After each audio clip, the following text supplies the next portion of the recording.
नमस्कार दोस्तों, स्वागत है आपका जीएस मंथन में। हिंदी निबंध लेखन की इस सीरीज का आज हम अगला निबंध पढ़ेंगे। भारत में अंतरिक्ष तकनीक का विकास और भविष्य। कैसे हो आप लोग? आप लोगों की तैयारी उम्मीद है निबंध की अच्छी चल रही होगी, क्योंकि हम जो सीरीज चला रहे हैं इसमें निबंध को हम विधिवत समझाते हैं आपको। यदि आप जो मैं निबंध कराता हूँ यहाँ पर यही पढ़ते चलेंगे तो भी आपका निबंध का जो सारा टॉपिक है किसी भी परीक्षा के लिए हो वो आपका क्लियर हो जाएगा, अच्छा होता चला जाएगा। यहाँ हम प्रयास करते हैं कि आपको बेहतर से बेहतर निबंध रचना कराएं, जिससे आपके पास ज़्यादा से ज़्यादा शब्द हों। जब ज़्यादा शब्द आपके पास होंगे तो आप परीक्षा में आसानी से लिख सकते हैं। निबंध में मेन क्या रहता है कि हमारा पूरा प्रारूप होना चाहिए और हमारी भाषा शैली ऐसी होनी चाहिए जो निबंध से जुड़ी हो।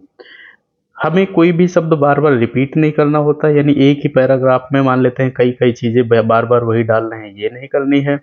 हमें निबंध का जो टॉपिक है उससे बाहर नहीं चले जाना है।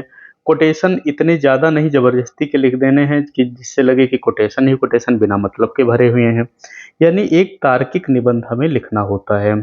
हमें उसके इतिहास का भी ज्ञान होना चाहिए, यानी पहले उससे संबंधित क्या था, भविष्य में उससे क्या फ़ायदा होने वाला है ये भी हमें पता होना चाहिए। ये जो निबंध है ये साइंस एंड टेक का निबंध है। ऐसे ही हम आपको सारे विषय पर, चाहे वो सामाजिक हो, चाहे वो संविधान का हो, चाहे वो आर्थिक हो, सारे विषय के निबंध हम आपको कराते हैं। मेंस के क्वेश्चन के लिए भी हम आपको पूरी सीरीज करा रहे हैं, जिसमें हम पूरा क्वेश्चन आपको विस्तार से समझाते हैं। चैनल पर नए हैं तो सब्सक्राइब करिएगा, जिससे कि ये चीज़ें आपको अपने आसानी से चैनल पर मिलती रहें और आपकी तैयारी बेहतर होती रहे। निबंध के लिए न जाने कहाँ कहाँ कितनी कितनी फीस देते हो आप, फिर भी आप उतना अच्छे से नहीं समझ पाते हो, नहीं सीख पाते हो। हमारा काम यहाँ ये रहेगा, पहले हम निबंध पढ़ेंगे पूरा, फिर आपको 2-3 बार उसका अभ्यास जरूर करना रहेगा। अभ्यास जब आप कर लोगे तो आपको जो थोड़ी बहुत कमियां हैं वो मिट जाएंगी। बाकी यहाँ पर हम आपका अच्छे से अच्छा निबंध समझाएंगे, ऐसे आसान समझाएंगे जिससे कि आपके दिमाग में वो चीज़ें बनती चलें। कई बार क्या होता है, किताब आप रटते रहते हो, आपको याद नहीं होता है, जब आपको कोई समझा देता है वही चीज़ आपको याद हो जाती है। यही हमारा यहाँ प्रयास रहने वाला है। हर एक निबंध आप पूरा देखा करिए। पूरा देखेंगे तो उसमें से मैं मान लेता हूँ कि 80% चीज़ें तो दिमाग में बनी रहेंगी ना। फिर जब प्रैक्टिस करेंगे तो सब आप अच्छे से कर ले जाएंगे। कोई भी निबंध हम तभी उठाएंगे, हमने पहले भी कहा है कि जब हमें 60 से 70% चीज़ें उसके बारे में पहले से पता हो, यानी फैक्ट हम जो प्रयोग करेंगे पूरा सही होना चाहिए। चीज़ें जो हम उसमें प्रयोग करेंगे सही होनी चाहिए। हम इधर उधर की घुमा के बातें नहीं करेंगे। प्रस्तावना, मुख्य भाग और निष्कर्ष 3 भागों में निबंध को बांटेंगे। प्रस्तावना हमारी 100 से 120 शब्द की होनी चाहिए। फिर मुख्य भाग यानी मुख्य हमारा निबंध होगा, फिर निष्कर्ष हमारा 100 शब्द के आसपास में खत्म होना चाहिए। प्रस्तावना में हम बताएंगे कि हमारा जो टॉपिक है उसमें क्या क्या हम लिखेंगे। मुख्य भाग में हम सारी चीज़ें पूरी एक शैली के साथ लिखेंगे, फ्लो के साथ लिखेंगे। और निष्कर्ष में हम ये बताएंगे कि क्या उससे लाभ हो सकता है या भविष्य में उससे संबंधित क्या आशाएं की जा सकती हैं। आज का टॉपिक है भारत में अंतरिक्ष तकनीक का विकास और भविष्य। इसमें हम भारत में अंतरिक्ष तकनीक को देखेंगे, उसके विकास को देखेंगे, भविष्य की योजनाएं उससे समझेंगे। फिर तीनों चीज़ों को हम एक में समग्र कर देंगे और हमारा निबंध पूरा हो जाएगा। सबसे पहले लिखते हैं प्रस्तावना।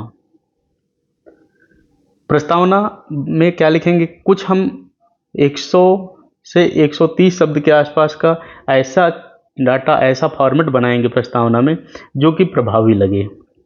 भारत प्राचीन काल से ही खगोल और अंतरिक्ष विज्ञान में गहरी रुचि रखता आया है।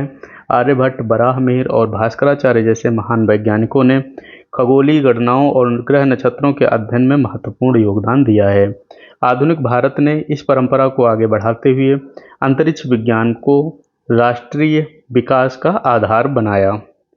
आज भारत का अंतरिक्ष कार्यक्रम न केवल वैज्ञानिक दृष्टि से बल्कि सामाजिक और आर्थिक दृष्टि से भी अत्यंत उपयोगी सिद्ध हो रहा है।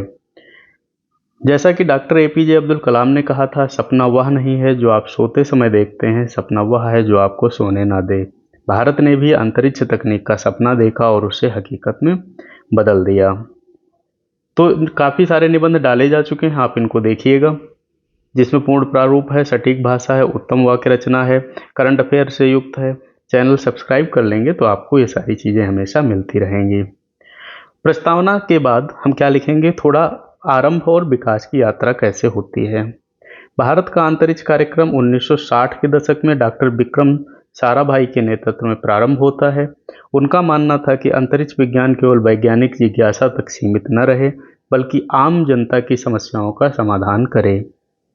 1962 में INCOSPAR Indian National Committee for Space Research की स्थापना हुई, जिसने आगे चलकर 1969 में इसरो यानी इंडियन स्पेस रिसर्च ऑर्गेनाइजेशन का रूप ले लिया। देखिए, इसमें जो हमारा डाटा प्रयोग होगा वो बिल्कुल सही और सटीक होना चाहिए।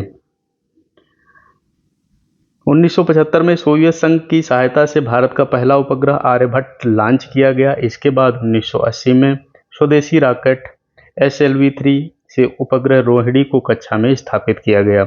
यह सफलता भारत के लिए मील का पत्थर थी। इसके बाद इनसैट IRS श्रृंखला ने संचार, प्रसारण और दूर संवेदी सेवाओं का विस्तार किया। फिर हम इसमें उपलब्धियां लिखेंगे। भारत की अंतरिक्ष तकनीक ने अनेक उपलब्धियां अर्जित की, जिन पर देश गर्व करता है। जैसे दूर संचार और प्रसारण, इनसैट श्रृंखला ने देश के कोने कोने में संचार सेवाएं पहुंचाई हैं। दूर संवेदी उपग्रह यानी कृषि, वन प्रबंधन, जल संसाधन और आपदा प्रबंधन में क्रांतिकारी सुधार हुए हैं। नेविगेशन यानी नाविक प्रणाली ने भारत को अपनी स्वदेशी GPS प्रदान किया है। मंगलयान मिशन यानी 2014 में भारत ने पहली ही कोशिश में मंगल की कक्षा में यान पहुंचाकर विश्व को चौंका दिया। चंद्रयान 3 मतलब भारत के चंद्रमा के दक्षिणी ध्रुव पर सफलतापूर्वक उतरने वाला पहला देश बन गया। प्री में भी यहाँ से पूछा जाता है कि भारत चंद्रमा के किस ध्रुव पर पहली बार पहुंचा था। PSLV और GSLV यानी इन प्रक्षेपण यानों ने भारत का लॉन्चिंग हब के रूप में स्थापित किया गया। आदित्य L1 सूर्य का अध्ययन करने वाला भारत का पहला अंतरिक्ष मिशन बनता है। प्री का क्वेश्चन यहाँ से आता है कि आदित्य L1 क्या था। विक्रम साराभाई का यह कथन यहाँ उपयुक्त प्रतीत होता है। हम अंतरिक्ष तकनीक का उपयोग केवल चंद्रमा या ग्रहों तक पहुँचने के लिए नहीं, बल्कि अपने लोगों की वास्तविक समस्याओं का हल करने के लिए करते हैं। इसका समाज पर क्या प्रभाव होगा। देखिए, भारत का अंतरिक्ष कार्यक्रम केवल विज्ञान तक सीमित नहीं है, बल्कि इसका सीधा लाभ समाज को मिला है। किसानों को मिट्टी, जल, मौसम की सटीक जानकारी मिल रही है। आपदाओं जैसे चक्रवात, बाढ़, भूकंप से पहले चेतावनी दी जा रही है। दूर दराज के गांवों तक शिक्षा और स्वास्थ्य पहुंचाई जा रही है। रक्षा और सीमाओं की निगरानी में मदद मिल रही है। इस प्रकार अंतरिक्ष तकनीक ने विकास को अधिक समावेशी और प्रभावी बनाया है। चुनौतियां इसमें क्या आती हैं। हालांकि भारत ने बड़ी उपलब्धियां हासिल की हैं, लेकिन कुछ चुनौतियां अब भी सामने हैं। जैसे सीमित बजट, संसाधनों के कारण कई मिशनों में कठिनाई हो रही है। निजी क्षेत्रों की अपेक्षाकृत कम भागीदारी है। उन्नत तकनीक और अनुसंधान उपकरणों की कमी है। अंतरिक्ष कचरा भविष्य में बड़ा खतरा हो सकता है। यह भी आपके लिए एक टॉपिक अच्छा बनेगा, अंतरिक्ष कचरा। इस पर भी निबंध आ सकता है। होमी भाभा ने कहा था, विज्ञान की प्रगति तभी सार्थक है जब उसका लाभ मानव समाज तक पहुँचे। इसलिए इन चुनौतियों का समाधान मानवता की भलाई के लिए आवश्यक है।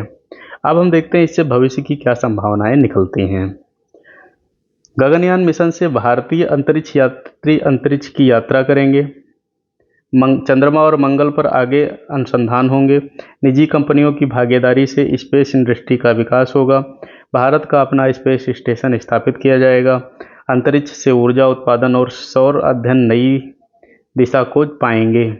तो इस प्रकार हमने देखा कि अंतरिक्ष किस प्रकार से आगे मदद करने वाला है। इसको हमने मुख्य भाग में लिखा। अब हमारा आता है निष्कर्ष। निष्कर्ष में हम क्या लिखते हैं, पूरा निचोड़।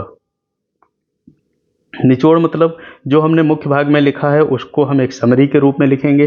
फिर हम उससे भविष्य में क्या फायदा है ये भी लिखेंगे। भारत का अंतरिक्ष कार्यक्रम आज आत्मनिर्भरता, नवाचार और राष्ट्र गौरव का प्रतीक है। कम संसाधनों के बावजूद भारत ने यह सिद्ध कर दिया कि इच्छा शक्ति, दूरदर्शिता से असंभव को संभव बनाया जा सकता है। आने वाले समय में यदि शोध, शिक्षा, निजी भागीदारी को बढ़ावा दिया जाए तो भारत अंतरिक्ष विज्ञान में वैश्विक नेतृत्व प्राप्त कर सकता है। डॉक्टर APJ अब्दुल कलाम के शब्दों में, आकाश की ओर देखो, हम अकेले नहीं हैं, पूरा ब्रह्मांड हमारे लिए मित्रवत है। केवल उन लोगों को सर्वोत्तम देगा जो सपने देखते हैं और मेहनत करते हैं।